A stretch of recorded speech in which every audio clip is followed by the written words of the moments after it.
if the mass of the sun were 10 times smaller and the universal gravitational constant were 10 times larger in magnitude, which of the following is not correct? कह रहा है कि एक mass of सन जो है 10 times smaller कर दिया जाए और यूनिवर्सल ग्रेविटेशनल कांस्टेंट को 10 टाइम्स लार्जर कर दिया जाए, तो इनमें से कौन से ऑप्शन सही नहीं है? तो पहले acceleration due to gravity on earth surface निकाल के देखते हैं, क्योंकि ये सब के सब उसी से रिलेटेड है। कैसे हमें पता चला? देखो, rain drops will fall faster, तो अर्थ पे ही रेन ड्रॉप गिर रहा है, तो किस पे डिपेंड होना चाहिए? एक्सीलरेशन ड्यू टू ग्रेविटी पे।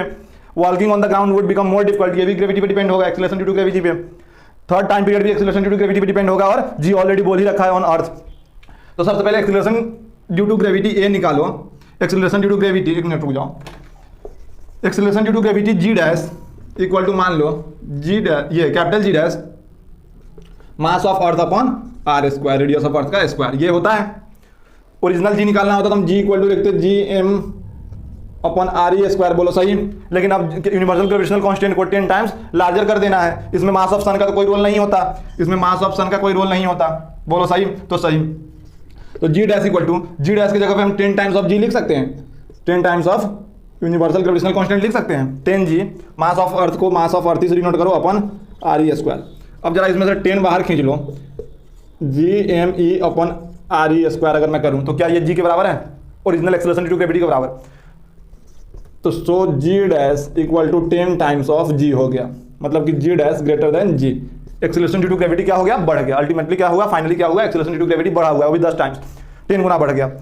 तो rain drops will fall faster, सही बात है, क्योंकि रेन ड्रॉप जैसे ही यहां से गिरेगा तो एम जी डैश लगने लगेगा, और जी डैश जिससे ज्यादा है तो उस पर ज्यादा फोर्स लगेगा, इसको बहुत तेजी से फास्टर नीचे लेकर आएगा। तो पहला ऑप्शन तो rain drops will fall faster, ठीक है, सही बात है। ये विल नॉट करेक्ट हमसे पूछा गया, which of the following is not correct, कौन करेक्ट नहीं है, तो पहला वाला ऑप्शन तो करेक्ट हो गया। दूसरा देखो, walking on the ground would become more difficult, सही बात है, क्योंकि ग्रेविटी बढ़ जाएगी तो चलने में मत, भाई जहां जी डैश ही बढ़ गया मतलब एक्सीलरेशन ड्यू टू ग्रेविटी ही बढ़ गया तो चलने में भी तकलीफ होगी, तो दूसरा ऑप्शन भी सही है। तीसरा, time period of simple pendulum on earth would decrease, तो देखो टाइम पीरियड देखो, टी इक्वल टू होता है 2 pi under root L upon g effective, यही होता है ना।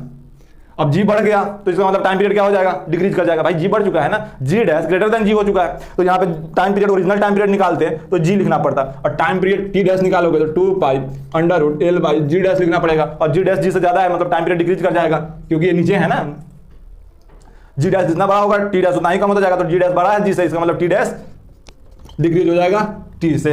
समझ में? अरे भैया 2 pi under root L by g है, और ये जी डैश इससे बहुत ज्यादा है, मतलब इसकी पूरी की वैल्यू कम कर देगा, तो T dash less than T नहीं हो जाएगा, तो टाइम पीरियड भी डिक्रीज कर जाएगा, मतलब थर्ड ऑप्शन भी सही है। तो चौथा option g on the earth will not change, कैसे चेंज नहीं होगा? 10 टाइम्स हो जा रहा है, चेंज तो हो रहा है यहाँ पे, समझ में आया? तो चौथा ऑप्शन इसमें सही हो जाएंगे, करेक्ट, मतलब कि which of the following is not correct में चौथा ऑप्शन करेक्ट नहीं है।